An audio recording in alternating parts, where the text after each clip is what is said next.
Hi everybody, I'm Kevin Riggs on behalf of the Behavioral Health Action Coalition. Welcome to another edition, another segment of Behavioral Health Champions. This is part of a regular video series where we engage members of the legislature and stakeholders on a conversation on how best to make sure that California serves as a national champion in making sure that behavioral health parity is in fact a reality. We're joined here today by Assemblymember Kansen Chu of the South and East Bay areas of San Francisco Bay. Thanks for being with us today. No, thank you, Kevin, for having me here. Absolutely. So you have a really interesting background. Let me start by introducing the audience to you. You were born in Taiwan. You moved to the United States in 1976 as a graduate student. You have a master's degree in electrical engineering from Cal State Northridge. You worked as a micro-diagnostics micro-programmer at IBM for 18 years. That's a mouthful. In addition, you also owned and operated Ocean Harbor Chinese Restaurant for 16 years. So once again, thanks for being here with us. You immigrated here in 1976. Right. What was the reason that you actually came here to the Bay Area? What was the motivation to come to this area? Well, the reason I came to the United States is I was a graduate student to pursue a higher degree. And after I received my master's degree in electronics engineering, I got the opportunity to be hired in by then a large company called IBM. So in 1978, I settled into the Bay Area. At that time, they don't really call this area the Silicon Valley. It's just probably at the very beginning. It was the Valley of Heart's Delight. So it's changed quite a bit. It did, definitely. You know, Blossom Hill Road was, I can go from San Jose to Los Gatos with only 2 stoplights, and on the dirt road. Right. So it's developed considerably, and you've seen a lot of growth in the time that you've been here. Definitely. Yeah. Well, in addition to the work that you did at IBM and the restaurant that you owned and operated, you also obviously became deeply involved in local civic activities. You served on the school board, then you got elected to the San Jose City Council, as I understand it, now serving in the Assembly.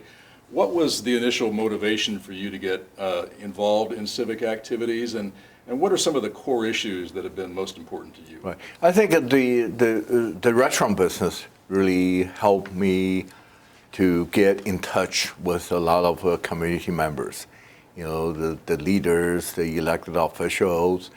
And at that time, I see we started a family. My daughter was about 6-year-old, and the son was only 2.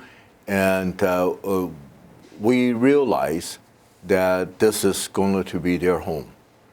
So getting involved, to me, it just set a standard for my children, and so I started involved with a lot of nonprofit organizations, and I became appointed to the Mental Health Board by then Supervisor Jim Bell, now as a senator, and also I serve on the county JTPA, the Job Training Partnership Act. That was a federal act, and the local, we call it the Private Industry Council. Now it's being renamed to Work to Future, helping out with dislocated workers and at-risk youth. So from there, I started looking into some elected position, because I felt that being at an elected position, I'd be able to help out more people, right? And also have a strong representation of them, a relatively minority group of Asian American. So that's what I got, through my head in and run for the school board, and very fortunate, and I felt very honored to have the trust of the people, to have the support of the community, to get me to where I am today. So I feel like I owed a lot to this community, to the state, and this is a great way to giving back to our community, to our good state of California. And working at the state level has got to be quite a bit different from working at the local level. Which did you enjoy more? be very honest with you, I like the local government. And that's part of the reason I'm actually giving up 3 more terms in the assembly. And I'm coming back home and be running for the supervisor. It's much more impactful.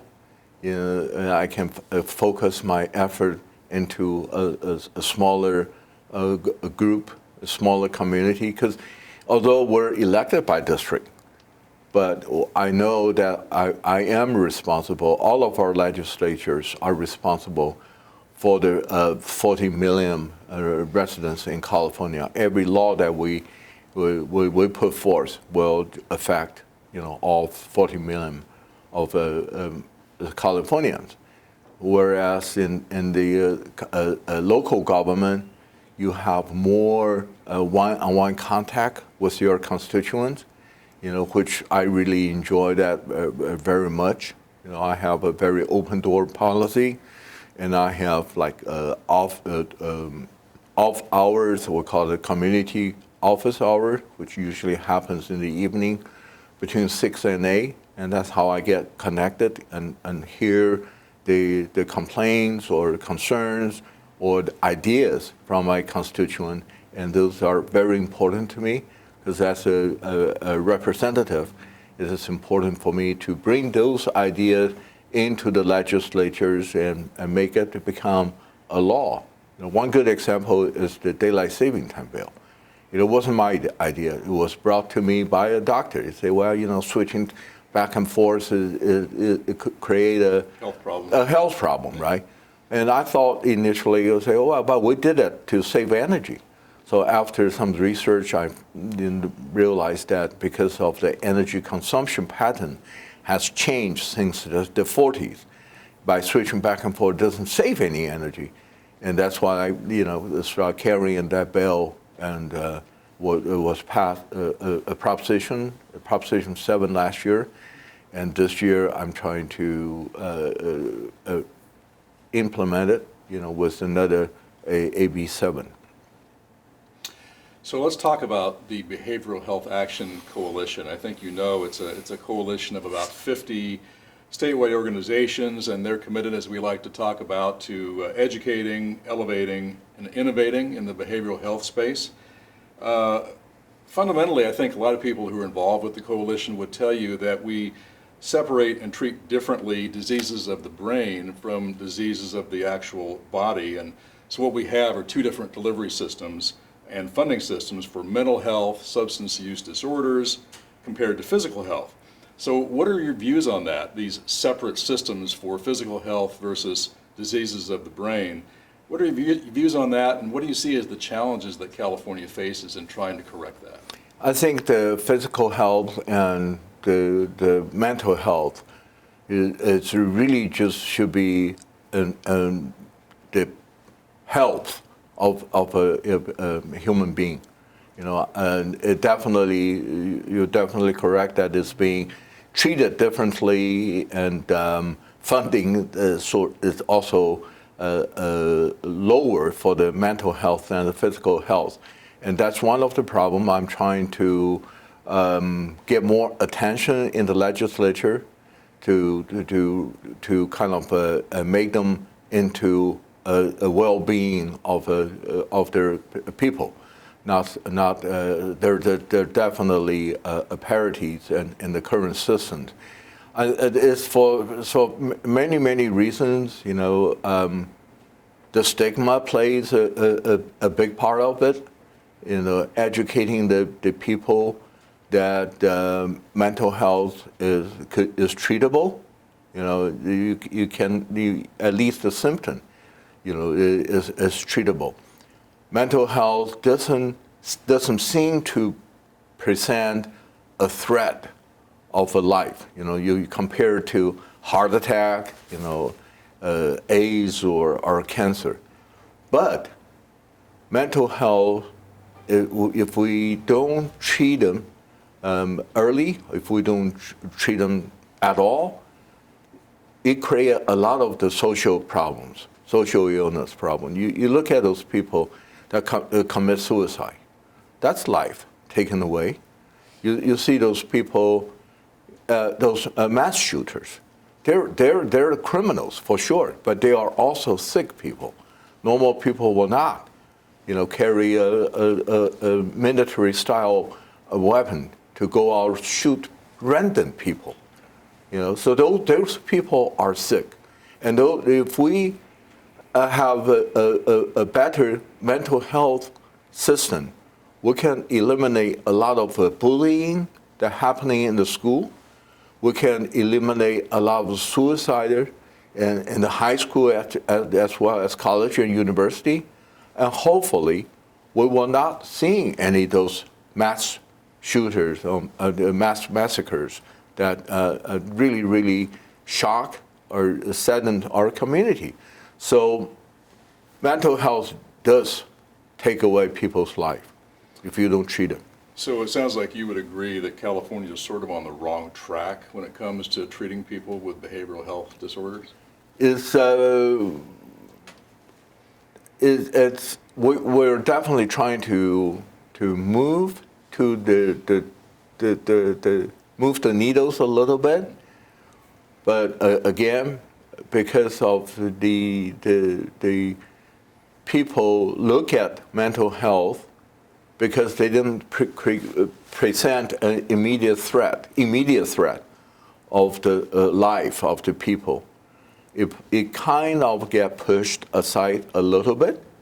So this is through the education. We need to educate the people, educate the legislature. Mental health kill people if we go and treat it. And that, I think, is the message I'm trying to deliver to the legislature as well as the public. Don't overlook the impact of the mental health to our society, to our human life. So we have this new legislature, we have this new governor, most importantly. So how important is it now to really focus on that? Are we at a tipping point in terms of creating a more connected and more comprehensive behavioral health system? Definitely. We got a new governor. He understands the issue. Again, it's not that people don't understand the issue. It's, again, a priority. So the governor, Newsom, just put up $1.5 billion to address the health the issue in California. And I'm really hoping that some of them will be used on the mental health services. So it will be a challenge. It was a challenge before, and I know it was going to be a challenge in the future because, again, it's a matter of priority. And you mentioned the budgetary aspect of this. How important is it to really prioritize investments in prevention and in early intervention as a way to reduce the need for more costly kinds of care? Just like the physical health, prevention and early intervention is the most effective, most cost-effective way. From the economic point of view, definitely. We know that the emergency room services is the most expensive way of healthcare, right? Same thing with the mental health. Prevention and early intervention is I think is the key. That's why I have introduced a bill, AB1, to require every public school in California to have a mental health professional, to have a mental health counselor at a ratio of 1 to every initially 200 students, but now it's settled in for 600 students. Because I feel that the school is the best place. It's more accessible to the children, and knowing that 76% of the children in California has mental health issue, but they don't have access to mental health services. What's that number again? 76%. Is that pretty shocking? It is pretty shocking, but another even shocking matter is that 86% of the students for the disadvantaged community, that they don't have access to mental health services. 60% of the students that need mental health services don't even have mental health services. So one of the problem is really lack of mental health professional, right? So I'm hoping with ABA passing the legislature and becoming a law will encourage more people to even consider, getting into this field to be a mental health counselor, or even better to work in the school setting, right? And that's also why I have fought for $10 million last year for the recruitment and provide incentive for people that interested into this field. And again, that was the issue that brought to me by Sparky Holland of the Bill Wilson Center. He said, well, we need some gap funding so we can continue growing the next generation of mental health professionals. And so I'm very happy that we'll be able to get that $10 million to continue their effort. But so the lack of the professional and the transportation, you have to put those services in the place that are very easily accessible to the people. And the children, if I have my way, the children can go to ask for mental health services without going through their parents, without burden their parents to drive them to, some other locations. They don't have to take the time out of their working schedule to help their kids, and also the counselor could have some early notice an early sign of the children that need mental health services, and refer them to the professionals, so they will not go on to the wrong track.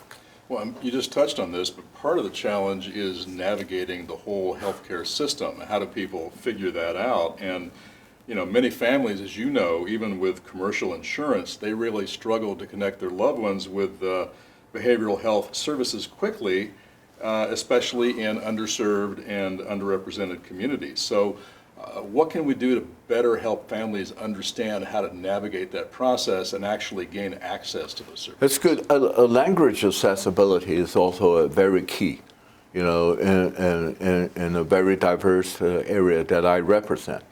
Those documents need to be translated, to at least the county threshold languages, so they be able to understand it, and be, be aware of the services that we provide to them. And this is through education. It will take a huge amount of education. When I was on the Santa Clara County Mental Health Board, one of the board members, Sharon, she was pushing for a CIT, crisis intervention training, for all the police officers. And we being very successful at that time to have the voluntary training from the Santa Clara County Sheriff as well as San Jose PD. And then later on, we have also been able to expand it to the CHP, the California Highway Patrol, and put that 40-hour CIT training in the all-new cadet training for every piece of officers. But and this year I have introduced a bill to require all the 911 dispatchers also receive the similar CIT training, because they are the kind of the first line of defense.